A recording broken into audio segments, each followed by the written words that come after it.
La voiture, c'est un moyen de locomotion que la plupart des Français possèdent.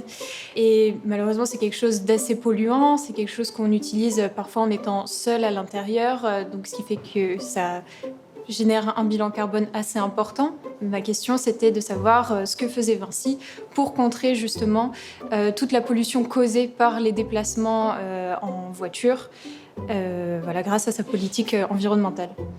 Sur l'axe du changement climatique, on travaille à la fois sur nos métiers, notre infrastructure et sur les usages qui sont faits de l'autoroute. Pour réduire les émissions carbone de nos usagers sur autoroute, on a deux grands moyens. Le premier, c'est de mettre plus de personnes dans moins de véhicules. Et le second, c'est qu'ils soient utilisateurs de véhicules décarbonés. On est en train de développer un grand réseau de stations de recharge.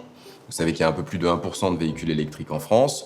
On estime qu'il y en aura à peu près 25% d'ici 2030. Donc il faut que ces véhicules puissent venir sur autoroute avec la confiance, avec le confort qu'on a aujourd'hui quand on est utilisateur de véhicules thermiques.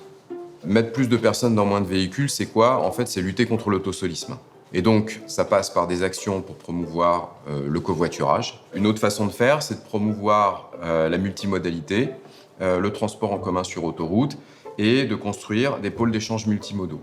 Le pôle d'échange de Longvilliers, qui permet de rejoindre la gare RER de Massy en transport en commun ou en covoiturage et qui dispose d'une voie réservée sur la dernière partie de la section, est un très bon exemple de ce qu'on est en mesure de déployer, ce qu'on souhaite déployer autour de toutes les grandes agglomérations pour concentrer les flux et réduire les émissions carbone.